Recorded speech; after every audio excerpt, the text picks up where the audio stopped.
directrice de l'INED. Vous êtes intervenue aujourd'hui au grand dossier de la protection sociale. Vous avez abordé un sujet extrêmement important qui était celle des transformations familiales. Quelle tendance voyez-vous à l'œuvre aujourd'hui ?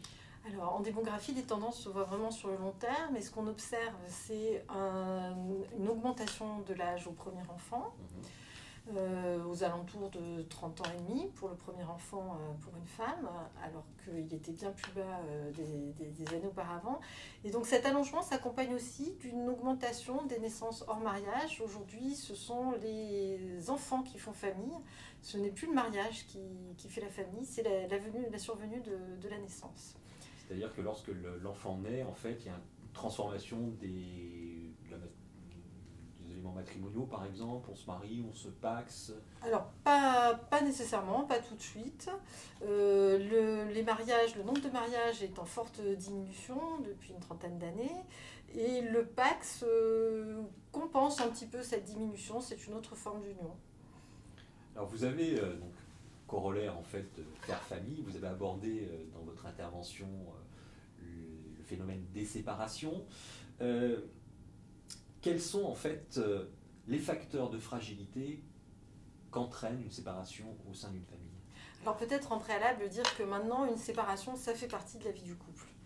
Étant donné la fréquence des séparations, on est aux alentours de 45% d'indicateurs de divorcialité dans les couples. Donc, ça fait partie du parcours de vie, de vivre avec une séparation.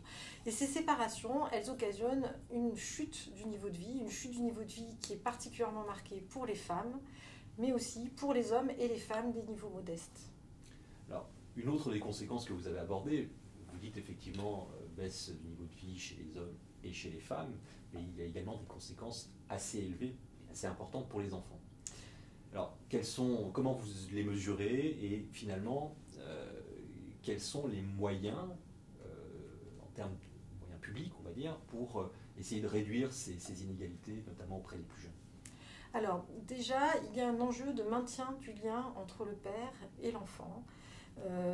Parce que, surtout dans les ménages modestes, les liens se distendent et l'enfant perd les relations avec son père. Par ailleurs, donc, on a un nombre très important de familles monoparentales, un quart des familles qui sont familles monoparentales aujourd'hui, dont le niveau de vie est très bas. Donc on a un enjeu pour lutter contre la pauvreté de ces familles monoparentales. Vous pouvez citer quelques exemples éventuellement de politiques qui sont mises en œuvre aujourd'hui ?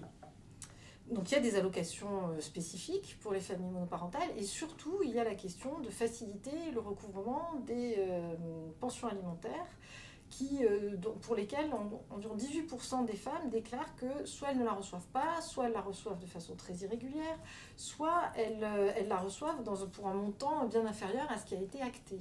En termes de précarité, c'est dévastateur. Je vous remercie.